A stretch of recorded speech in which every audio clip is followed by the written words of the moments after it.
धर्मक्षेत्रे कुरुक्षेत्रे समवेतायुयुत्सवः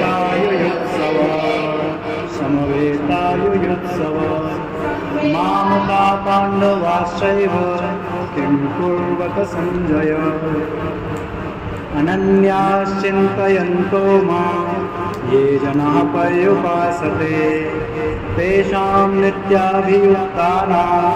योगक्षेमं वहाम्यहम् यत्र योगेश्वरः कृष्णो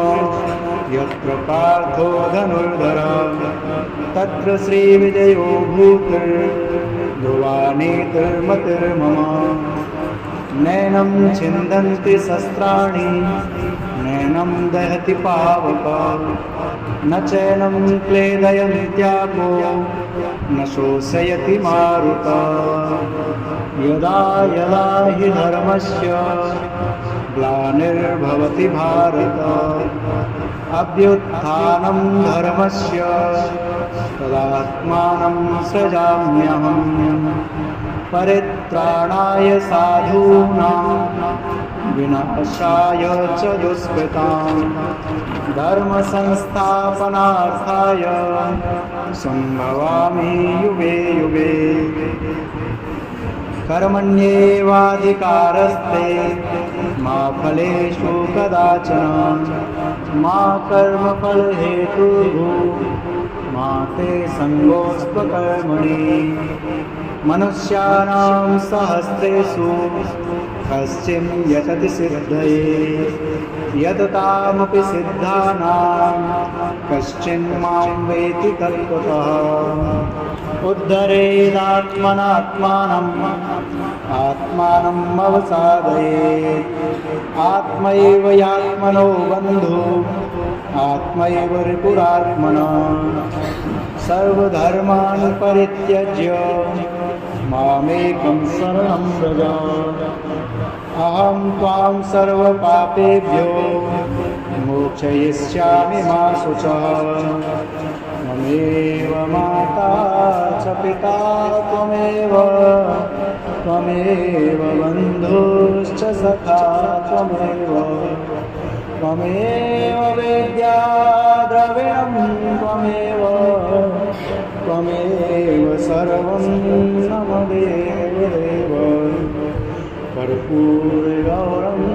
करुणावतारं संसारसारं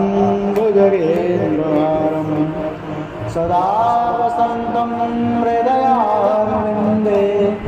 भवं भवानी सहितं नमामि गुरुर्ब्रह्मा गुरुर्विष्णु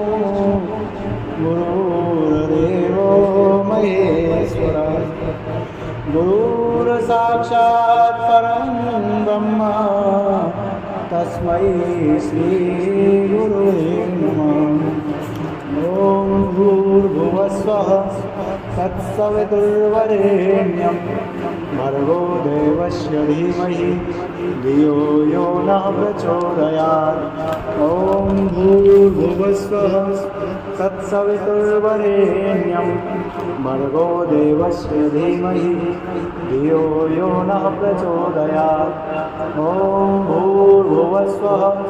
तत्सवितुर्वरेण्यं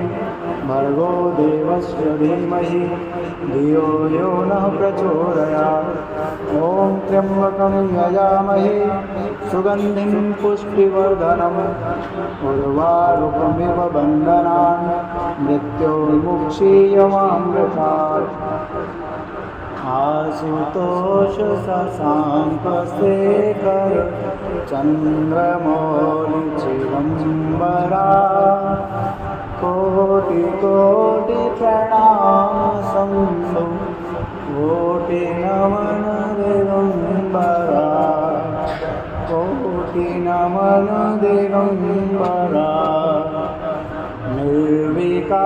निर्विकारोंकार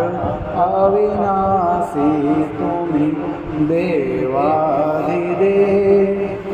जगत सर्जत प्रलय कर्ता